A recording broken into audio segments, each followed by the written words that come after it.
થી કાયમી ભરતી કરવામાં આવી જ નથી। જી હા, હંગામી શિક્ષકોને ભરોસે બાળકોનું ભવિષ્ય છોડી દેવામાં આવ્યું છે। ત્યારે ટેટ ટાટ પાસ ઉમેદવારો ફરી એકવાર આંદોલનનું હથિયાર ઉગામી રહ્યા છે।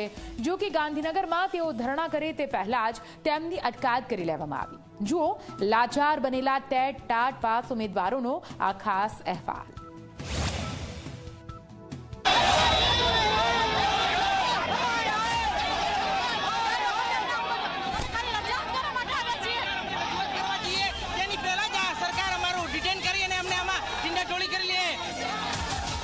ગુજરાતમાં ક્યારે થશે કાયમી શિક્ષકોની ભરતી?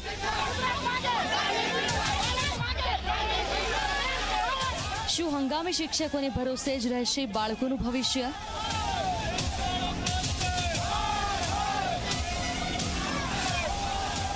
ગુજરાતમાં ટેટ અને ટાટ પાસ થવાનો નથી કોઈ મતલબ?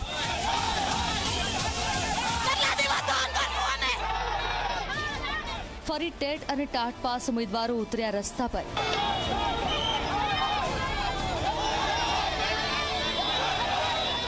શિક્ષકની કાયમી ભરતી કરવાની માંગ સાથે વિરોધ।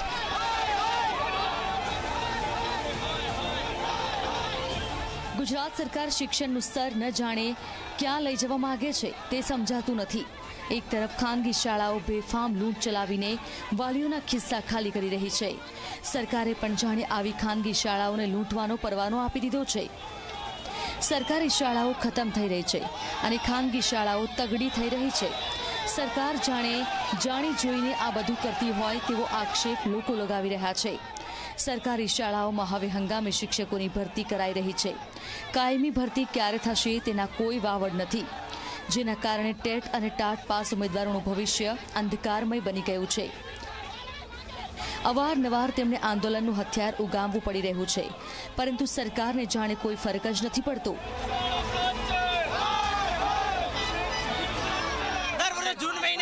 જૂનના 15 જૂને ભરતી કરીશું, પણ આ સરકાર કોઈ અમારું સાંભળતી નથી।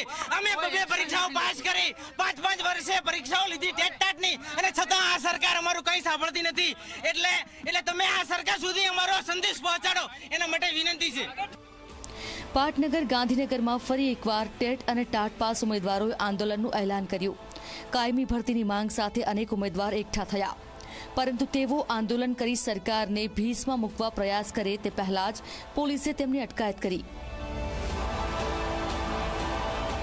આ યુવક ઝી 24 કલાકનો જ આ જોઈ શકો છો, આપણી જ સંસ્થા ઉપર શિક્ષણ મંત્રી કુબેર ડિંડોરે જ્યારે વાત કરી હતી ને તેનું જે પોસ્ટર જે છે તે યુવાઓ અહીંયા લઈને આવ્યા છે। એટલે આપ જોઈ શકો છો જે પ્રમાણે પોલીસ હવે બળ પ્રયોગ શરૂ કર્યો છે, જે પ્રમાણે પોલીસના અધિકારીઓ કર્મચારીઓ અહીંયા હવે બળ પ્રયોગ કરી રહ્યા છે।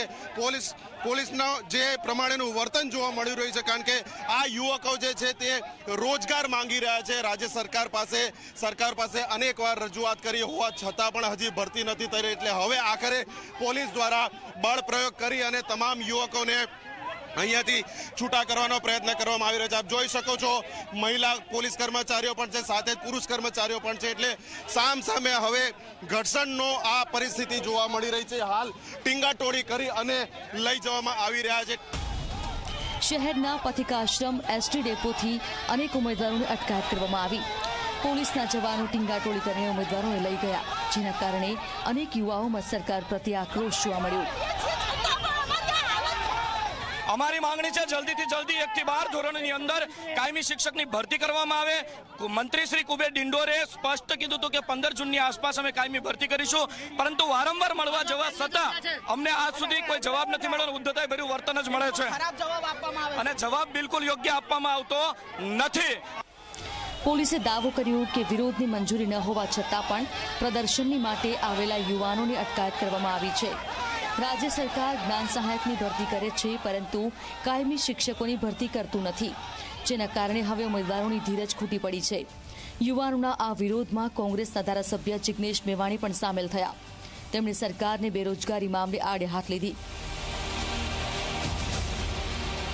સમગ્ર ગુજરાતમાં બેરોજગારીનો પ્રશ્નની ચરમ સીમા પર છે।